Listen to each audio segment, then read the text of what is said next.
Good afternoon. Welcome to the 9th edition of The Edge. I'm Grace Belisle. And I'm Jackson Spencer. Sadly, Daniel Guthrie couldn't be an anchor, so unfortunately this version of The Edge won't be as fulfilling. But I guess she'll do for this edition. Jafe, sorry, gotta scratch my throat. On this edition of The Edge, we take a look at what public safety is doing to help stop human trafficking. In Culinary, students are in the hot seat. Plus, how we at EdTech are saving the planet. And much more. According to the U.S. Department of State, between 14,000 to 17,000 people are trafficked every year. Public safety students are now doing something to help bring down those numbers. The Edge's Christina Weeks has the story. Thank you, Grace. Slavery is a form of free labor that restricted a human's freedom, leading to its ban in 1865. Nowadays, slavery takes a different form, called human trafficking. The public safety class discovered an organization called Operation Underground Railroad. This organization helps stop human trafficking. Another part of their mission is to spread the word so people understand exactly what human trafficking is. Human trafficking is where predators find individuals who they want to use to their advantage when it comes to selling them for profit, selling their bodies. The organization was started in 2013 and has helped over 6,000 survivors. And working with law enforcement, their help has led to the arrest of over 4,000 predators all over the world. Operation Underground Railroad has only 40 high school clubs in the United States, with the EdTech public safety class being the only one in Michigan. Operation Underground Railroad, we started it last year. It was a certificate we did, and it just teaches you how to identify human trafficking and certain signs of it. We plan on doing fundraisers, having monthly meetings in order to create awareness. There's certificates that you can get on how to identify, how to safely help, and how to report, as well as aftercare for a victim. All students can get involved with helping victims of human trafficking, with or without an official certificate. We plan on meeting once a month and probably do a few fundraisers here and there. If people outside of the class wanted to do the certificate, it's online, free, and I think you can get some t-shirts and stuff. The official website includes all the different ways to get involved in the fight, from fundraising to spending time with victims recovering. If there are any other questions, or if you want to get even more involved in the fight, the public safety class is always open to visitors. Reporting for The Edge, I'm Christina Weeks. The official website for Operation Underground Railroad is r-rescue.org. If you or someone you know is in need of help, the United States has a National Human Trafficking Hotline. Please contact 1-888-373-7888. The agriscience class recently welcomed some new additions to their program. 10 piglets arrived on January 21st at 7:30 in the morning, just in time to meet the morning students. 2 baby goats made their debut appearance during the open house on January 31st. The first babies that were born, we had 2 goats. They were born on February 21st, I believe. A few days later, on a Thursday, our piglets were born.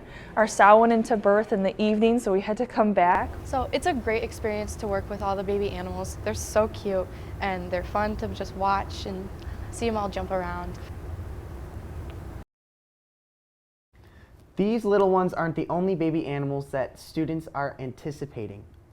A cow is expecting to have her calf sometime in March. Around EdTech, many students use the skills they learn in the classroom to compete in various competitions. Including myself, Grace, and of course our attractive missing anchor, who may be producing this show and wrote the intro. The Edge's Bethany Urbanik fills us in on how classes are preparing this month. Thanks, Grace. There's classes here at EdTech preparing for upcoming competitions. They have been hard at work these past couple of weeks. We've done a bunch of physical stuff outside, exercises using the Kaiser sled to prepare ourselves physically. And then mentally, we've been doing book work and studying through that, just making sure we have it all down. In preparation, we wrote the speech, we fixed the speech. We looked up statistics and facts related to the topic. For some students, competing is something that is normal for them. This is my second year doing this, and last year I went to regionals and then I went to states. I have competed, but I don't know the place. I wasn't told. Just that it was bad. But for some students, this is their first competition. And this is the case for some ag science students. And with anyone, people expect it to be scary when it comes to their first competition because of nerves. Before I went to competition, I was expecting to be on stage in front of a bunch of people. I don't know why, but what we actually did was we were in a room just with judges, and then a few people were watching. But with all the nerves and the prepping for the competition, students still love and want to compete for various reasons.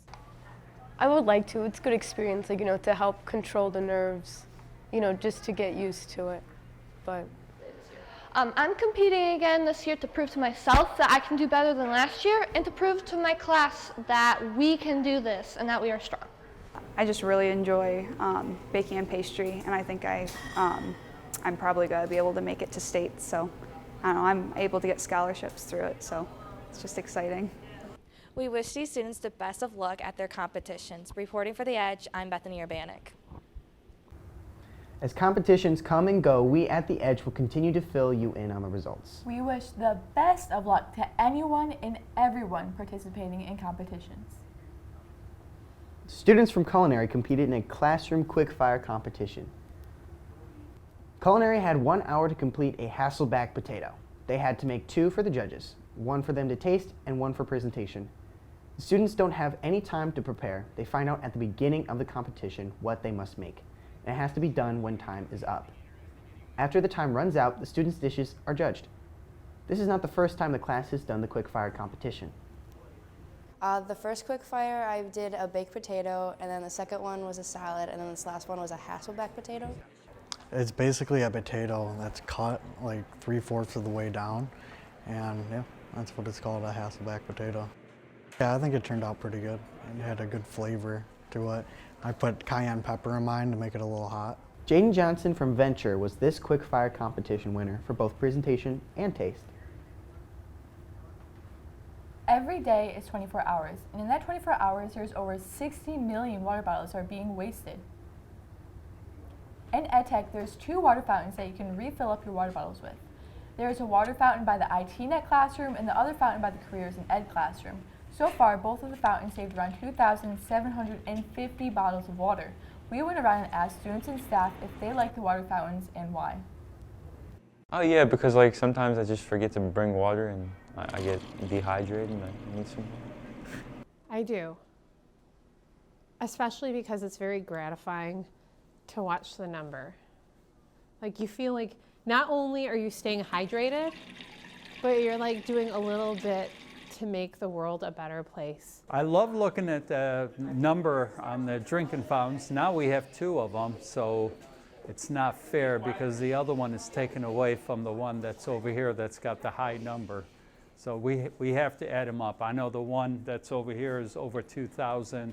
The one that's closer to my office is over 200 now. It's creeping on 300 because we just got it installed about 2 weeks ago. If you need to refill your water bottle, make sure you go to one of the water fountains. We hope to hit a high number by the end of the year. Things are getting heated in MEP as the students begin to take apart and put furnaces back together. The Edge's Colin Jones has the story.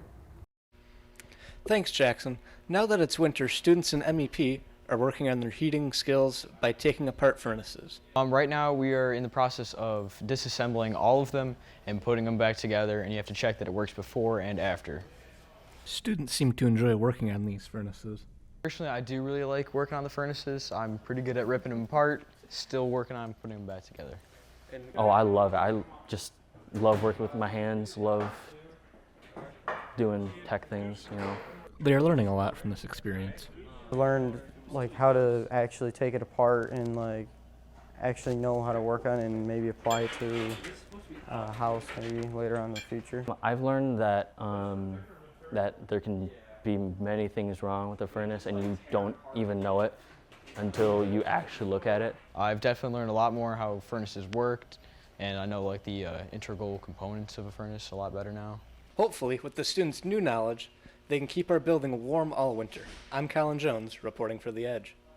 The week of January 30th, EdTech had their annual open house and 10th grade tours. On January 31st, the open house was held from 5:30 to 7:30. Anybody from the community could attend. The building was open to prospective students and parents so they could learn more about what the programs offered here at EdTech. The 10th grade tours were originally planned for January 27th, but due to a snow day, had to be rescheduled for February 2nd. 10th graders rotated through 3 sessions and participated in different activities in order to see what each program does. The open house and tours have a great turnout every year.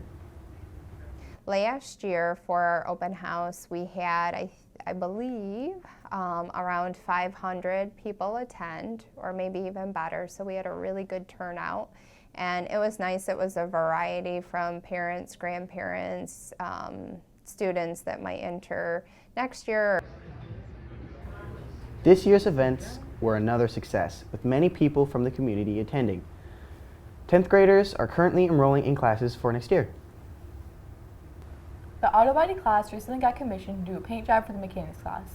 Miss Gotti and one of her students gave us an insight on this job. The paint job took an extra day to complete, but the final result was worth it. Well, at first you gotta come up with the idea, and then you gotta use the fine line tape, map out the flames, and then you mask it off, and then you go ahead and paint it. How long does it take to prepare to be painted? I would say it's about a day's worth of prep work, another day to get it in the first stages of paint, another day of tape work, and then another day of painting the actual design, and then another day of detailing. So about a week, week and a half. Starting February 13th is CTE Spirit Week. On Monday, we have Program Appreciation Day, where you can post anything you appreciate about your program by the vending machines. On Tuesday, we are dressing for Valentine's Day, where red, pink, or white. Wednesday is College Career Day, so dress for your future job or college you plan to attend. Thursday is EdTech Program Shirts Day. Dress for the school or dress for your class. The program with the highest participation percentage at the end of the week will earn a prize.